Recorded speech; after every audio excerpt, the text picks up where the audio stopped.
a whisper from the sands before the echoes of Rome thundered across Europe.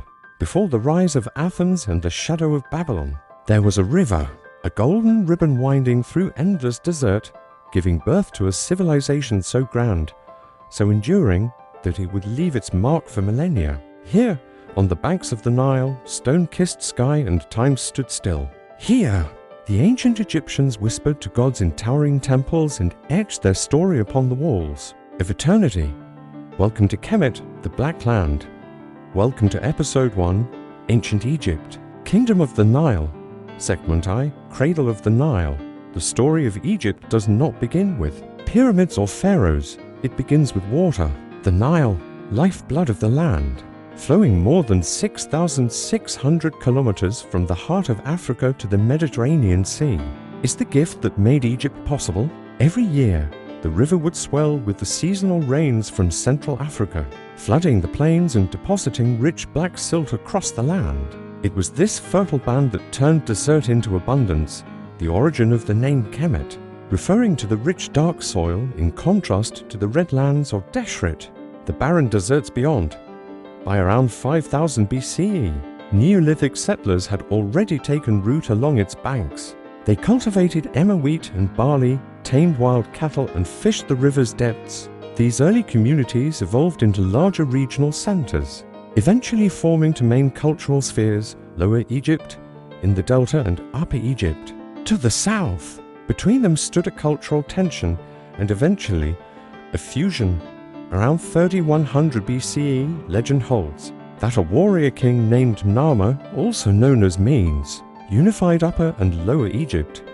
His triumph is immortalized on the Narmer palette, an artifact carved in schist that depicts the king wearing both the white crown of the south and the red crown of the north, a symbolic fusion of two lands into one nation. With unification came the birth of dynastic Egypt, and with it, the world's first great kingdom. Segment 2, Divine Order, the Pharaoh and Mat. Unlike later monarchies defined by lineage or conquest, Egyptian kingship was deeply divine. The Pharaoh, Para, meaning great house, was not merely ruler, he was the living embodiment of Horus, the falcon god of kingship, and later also considered the son of Ra, the sun god. Upon death, the Pharaoh became Osiris, lord of the underworld, continuing an eternal cycle of divine rule. To rule well was to uphold Mat, a concept that transcended mere law or justice. Mat was the essence of balance, truth, harmony, and cosmic order. It governed not just the courts, but the flow of the Nile, the rhythm of harvest, the rise of the sun. In this cosmology, the role of the pharaoh was to ensure that Mat prevailed through fair governance, religious ritual, and the building of monuments that anchored heaven to earth. Temples were not simply places of worship, they were microcosms of the universe, engineered with astronomical precision to honor the gods. Priests, astronomers, scribes, and architects all served under the divine vision of the state. This sacred order framed every aspect of Egyptian life. Even the humblest farmer, tilling his plot by the Nile, did so within a framework of celestial design. Segment 3, the Pyramid Age, Stone and Eternity. The Old Kingdom c. to 686 to 181 BCE saw Egypt rise to extraordinary heights, quite literally. During this era, Egypt's most iconic structures took shape, the pyramids. The first pyramid was not a pointed one. It began with Djoser, the second king of the Third Dynasty, who commissioned his vizier Imhotep, a polymath of mythic proportions, to construct a new kind of tomb. The result was the Step Pyramid. At Saqqara, a monumental stack of mastobas that reached toward the heavens. But it was in the Fourth Dynasty that true pyramid building peaked. Pharaoh Snefru experimented with form, first the bent pyramid, then the red pyramid, refining the sloped geometry we now associate with these majestic tombs. His son, Khufu, would surpass them all. Around 2560 BCE, the Great Pyramid of Giza rose from the desert like a mountain carved by gods, composed of more than 2 million limestone blocks, each weighing tons. It remained the tallest man-made structure on Earth for nearly 1,000 years. Beside it, the Sphinx with its lion's body and human face gazed eternally eastward, guardian of mysteries still debated today. But these were not just graves. They were machines of eternity, designed to preserve the soul of the king, align with celestial cycles, and maintain matter even beyond death. Segment for Writing the Eternal. While Mesopotamia gave the world cuneiform, Egypt birthed hieroglyphs, sacred carvings, a writing system as elegant as it was enduring. Developed around 3100 BCE, Egyptian writing blended pictographic, syllabic, and alphabetic elements, allowing for astonishing nuance. Hieroglyphs adorned tomb walls, obelisks, and temple pillars, telling stories of divine descent, military triumphs, celestial movements, and sacred hymns. But writing was also practical.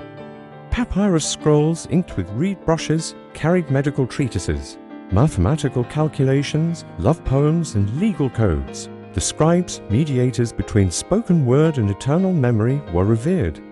Their training was long, their role vital. Without them, no pharaoh could rule, no temple could function, no law could endure. They etched Egypt's soul in ink and stone. Segment 5. The Middle Kingdom, a golden renaissance following the decline of the Old Kingdom, a period marked by famine, decentralization, and civil strife. Egypt entered what is now called the First Intermediate Period.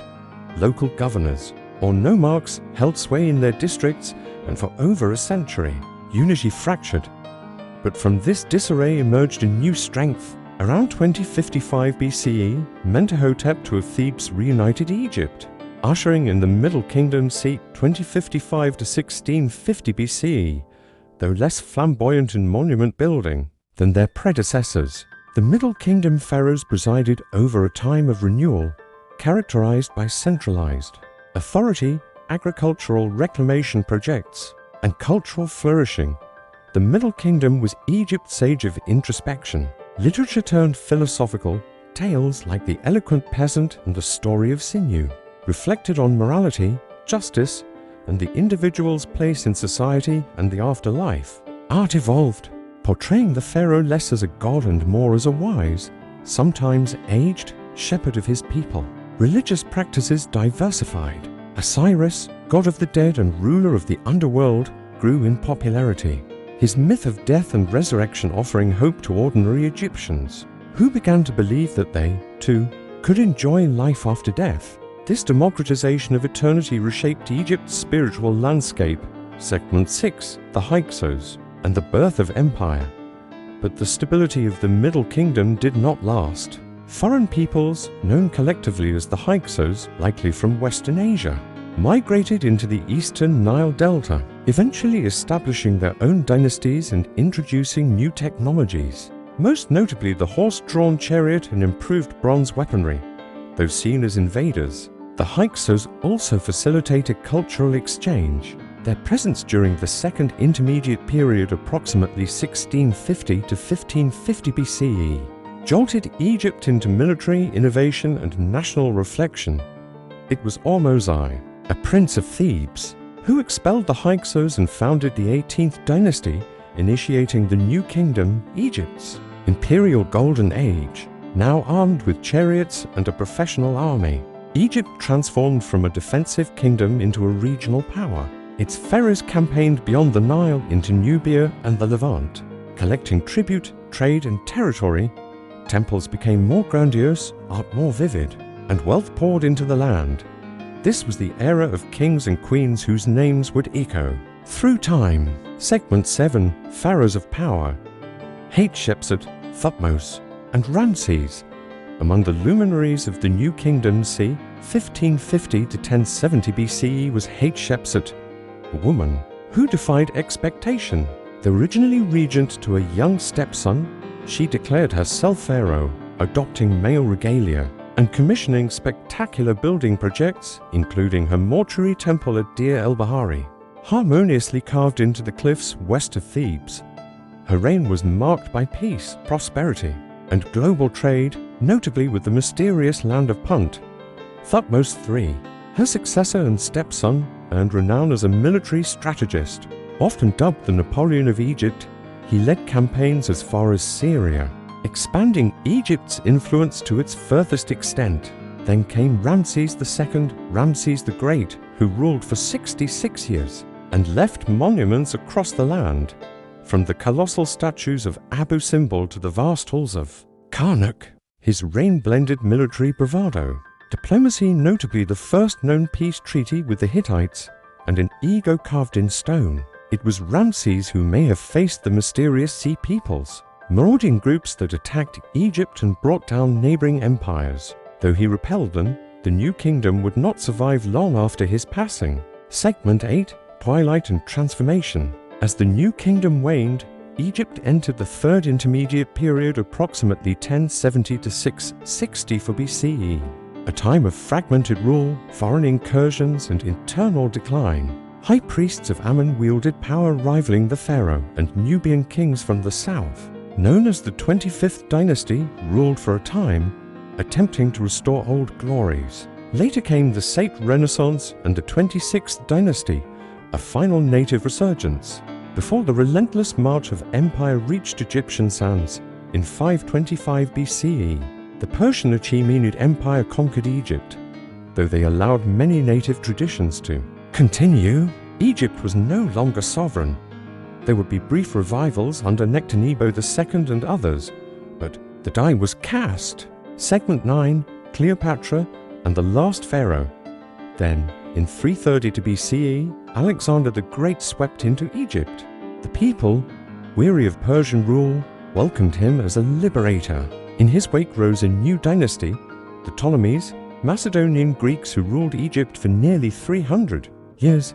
They spoke Greek, worshipped both Greek and Egyptian gods, and merged cultures in complex ways. The famed city of Alexandria, founded by Alexander, became a beacon of science, philosophy, and art. It was under this dynasty that the last true pharaoh of Egypt rose, Cleopatra VII. Fluent in multiple languages, including Egyptian, a rarity among her dynasty, Cleopatra was charismatic, politically astute, and determined to maintain her kingdom's independence amid Rome's rising power. She allied first with Julius Caesar, then Mark Antony, weaving love and diplomacy into her struggle for sovereignty. But after the Battle of Actium in 31 BCE and her eventual suicide in 30 BCE, Egypt became a Roman province. The kingdom of the Nile had come to an end, yet its soul endured. Segment 10, Legacy of the Nile. Egypt gave the world more than monuments. It gifted us a philosophy of harmony, a reverence for the afterlife, and a vision of kingship that merged state with cosmos. Its medicine influenced Greek thought. Its astronomy tracked celestial movements with precision. Its art shaped aesthetics across the ancient Mediterranean. Its language lingered into Coptic Christianity, echoing long after the last hieroglyph was carved. And in the 19th century, when the Rosetta Stone unlocked its script, the voices of the pharaohs spoke once more. From desert tombs and blurry temples, the past reached out to the present.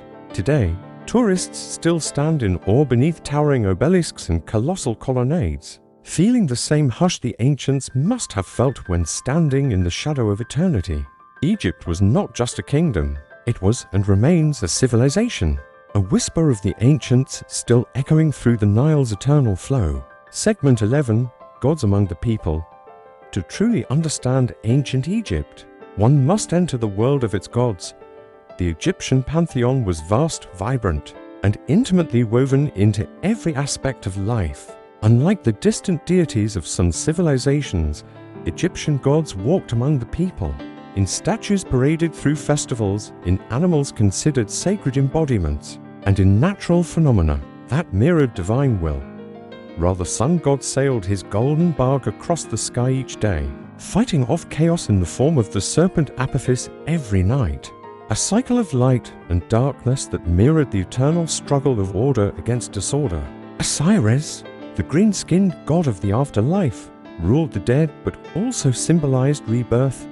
His story of betrayal, death, and resurrection through the love of Isis, his wife and sorceress, formed the bedrock of Egyptian theology. Horus, the falcon-headed son of Osiris and Isis, was the god of kingship. Every reigning pharaoh was his earthly incarnation, the living Horus, after death. The pharaoh would merge with Osiris, becoming divine in the afterlife. There was Anubis, jackal-headed guardian of tombs and embalmer of the dead, Thoth, the ibis-headed god of wisdom and writing, and Hathor, the joyful cow goddess of music and motherhood. Each deity represented a facet of nature, morality, or society, and every village, every temple, had its patron gods, its myths, its sacred festivals. These were not just stories. They were reality lived, danced, sung, and etched in stone. Segment 12, Temples, Tombs, and Timeless Art. To walk into an Egyptian temple was to walk into the cosmos. These were not places for mass worship, but sacred abodes for the gods, cosmic theaters where creation was reenacted daily by priests. From Karnak and Luxor in the south to the Temple of Horus at Edfu, Egyptian temples followed a strict architectural plan. Pylons, massive gateways, open courts, hypo-style halls, with forest-like columns and inner sanctuaries where only the high priest could enter to awaken the goddess statue with incense and offerings. But it was in tombs that the Egyptians revealed their deepest artistry and beliefs. The Valley of the Kings, the resting place of New Kingdom pharaohs, hides beneath desert cliffs, its walls painted with spellbooks for the afterlife, the Amduat, the Book of Gates, the Book of the Dead. Art in Egypt was symbolic, not realistic. Size indicated importance. Colors were charged with meaning. A man's skin might be painted red-brown, a woman's golden. Blue and green represented rebirth and fertility. Stiff postures and idealized features weren't mistakes, they preserved eternity. Scribes, artists, and stonecutters worked with incredible precision, passing down styles for millennia. Egyptian aesthetics were so consistent that a sculpture from 2500 BCE could resemble one from 500 BCE. And in the hieroglyphs, more than just decoration, a sacred script composed of over 700 symbols. They told stories that spanned ages. The ancients believed that to write something was to make it live. Segment 13, Daily Life in the Land of Kemet. Beyond the grandeur of pharaohs and pyramids, ancient Egypt was also a land of farmers, fishermen, bakers, potters, and merchants. The lifeblood of the nation was the Nile, its annual flooding, predictable and generous, renewed.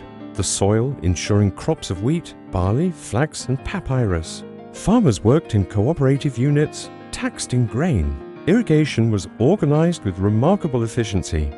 Men and women worked side by side. Women in Egypt enjoyed legal rights. Rare in the ancient world, they could own property, initiate divorce, run businesses, and serve as priestesses. Queens held authority, and goddesses were venerated alongside their male counterparts. Children were cherished. Family life was central. Board games like Senate passed time, and music, played with lutes, harps, and sistrums, echoed during feasts. Egyptian cuisine included bread, beer, dates, onions, fish, and occasionally meat. Their cosmetics and perfumes were renowned, with coal-lined eyes protecting against sun glare and evil spirits alike. Justice was overseen by the principle of Mat, truth, balance, and cosmic order. Courts adjudicated disputes, and even pharaohs were bound to Mat's sacred harmony. Society was hierarchical, but fluid. Scribes, trained from youth, held prestigious positions. Craftsmen formed specialized guilds. Soldiers, if proven loyal, could rise in rank. And through it all, death was never far, not feared but prepared for. Segment 14, The Afterlife. Journey of the soul. For the Egyptians, death was not an end, but a transition. The soul, or rather the souls as the Egyptians believed in multiple components, like the co-life force, while personality and act-transfigured spirit embarked on a perilous journey through the Duat, the underworld. There, it faced trials, serpents, fire lakes, demons. Magic spells from funerary texts helped the deceased navigate these dangers. But the final test came in the Hall of Mat.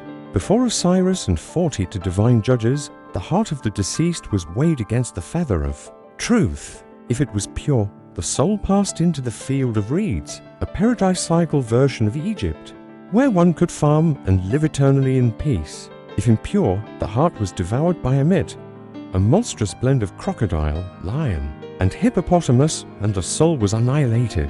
To ensure success, Egyptians mummified their dead, preserving the body as a home for the ka. Tombs were filled with Shabti figurines, servant statues, food offerings, amulets, and texts. Pharaohs built pyramids, nobles built mastobas, and commoners did what they could. All hoped to join the blessed dead, gazing upon the sun god forever. Death, like life, was a passage navigated with order, preparation, and hope. Segment 15 echoes in stone and sand. Though empires rose and fell, Egypt's memory lingered. The Greeks admired its antiquity. The Romans plundered its obelisks. The early Christians transformed its temples into churches. And for centuries, its language fell silent, its meaning lost. Until, in 1799, a chance discovery, the Rosetta Stone, unlocked the door to ancient voices. Champlain's decipherment in 1822 reawakened a world long forgotten. Since then, archaeologists and historians have peeled back the layers from Saqqara to Luxor, from Abydos to Alexandria. Yet Egypt remains full of secrets. In every grain of sand, in every temple column, in every carved glyph whispering across time, the past still breathes. A civilization of astronomers, engineers, philosophers and dreamers, of gods and mortals, of farmers and kings, of a river that gave life and a people who built eternity. They were, in every sense, a kingdom of the Nile. Segment 16, Alexandria, City of Light. By the time of Alexander the Great's arrival in 330 BCE, Egypt had already lived through over 2 millennia of glory. To the Greeks, Egypt was ancient, a land of mystery, wisdom, and divine architecture. But Alexander would leave his own mark. He founded the city that bore his name, Alexandria, at the edge of the Nile Delta, where river met sea. Designed as a gleaming beacon of Hellenistic grandeur, it soon became the capital of Egypt under the Ptolemaic dynasty. At its heart stood the great library of Alexandria, perhaps the most ambitious repository of knowledge the world had ever known. It is said to have held hundreds of thousands of papyrus scrolls. From across the known world, science from Babylon, philosophy from Greece, medicine from India, and ancient texts from Egypt itself. Here, scholars like Eratosthenes calculated the Earth's circumference with stunning precision. Hero of Alexandria designed early steam-powered machines. Doctors and mathematicians mingled with poets and priests. It was a dream of intellectual harmony, a lighthouse for the mind. Not far from the library stood another marvel, the Pharaohs of Alexandria.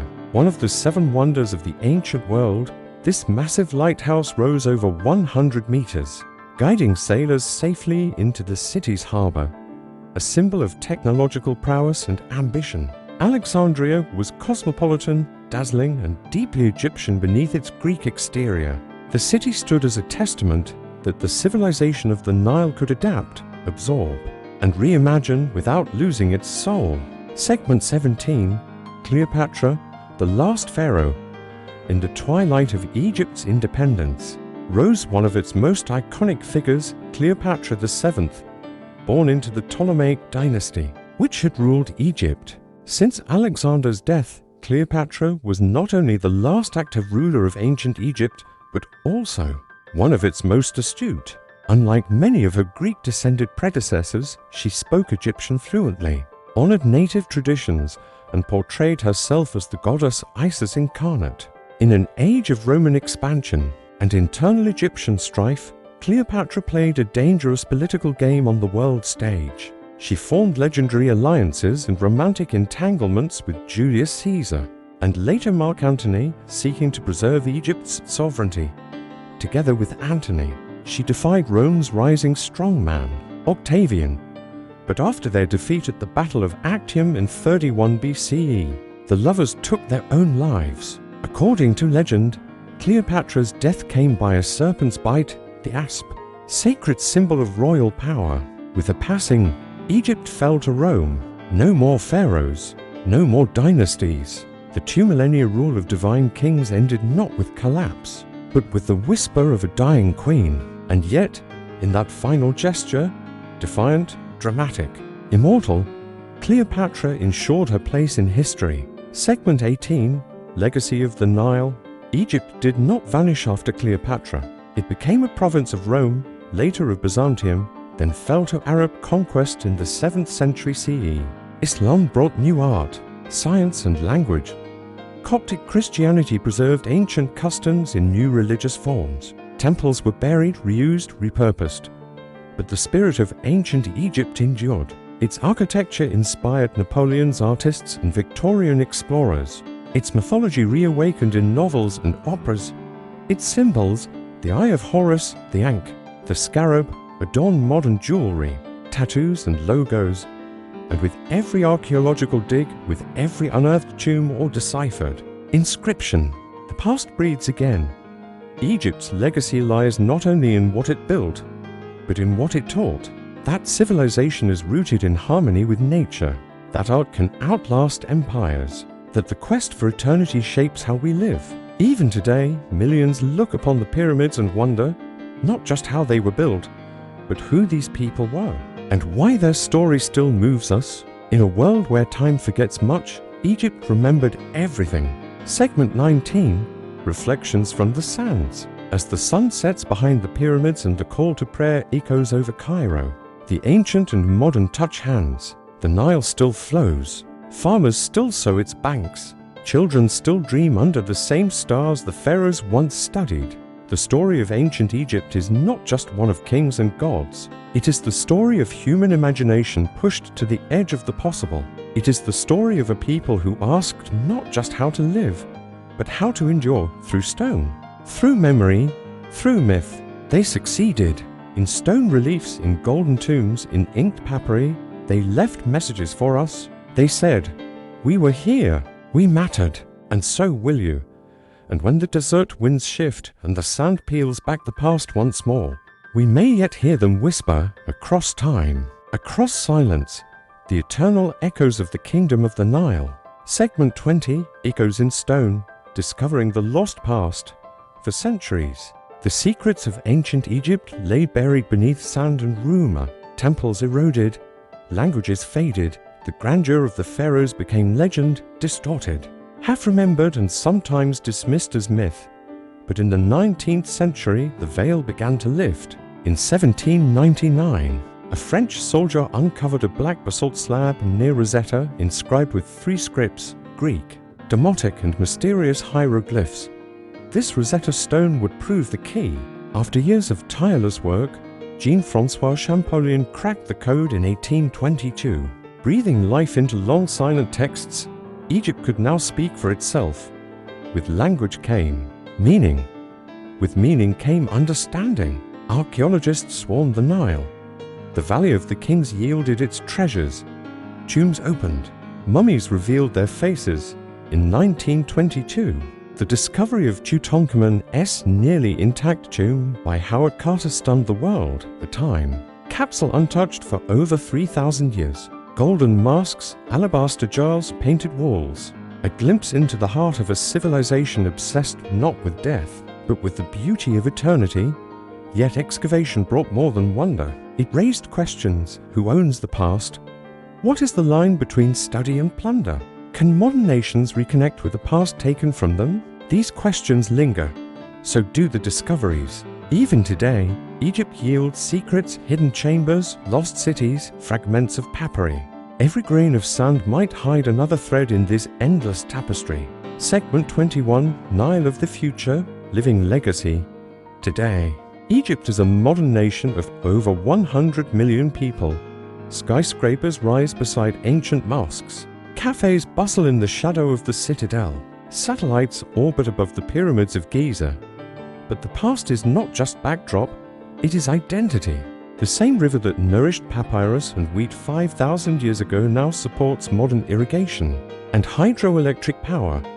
Traditional feluccas sail beside tourist boats. School children memorize the names of their ancient ancestors: Hatshepsut, Ramses, Akhenaten, Nefertari. In 2021, the world watched the Pharaohs' Golden Parade, a dazzling, televised procession of 22 royal mummies transferred to a new museum in Cairo. Egyptians lined the streets, not in mourning, but in pride. The ancients are no longer distant. They are embraced, yet challenges remain. Climate change threatens the Nile Delta. Overcrowding strains cities. Poverty and political unrest complicate cultural preservation. Artifacts remain scattered across European and American museums, fueling debate about repatriation.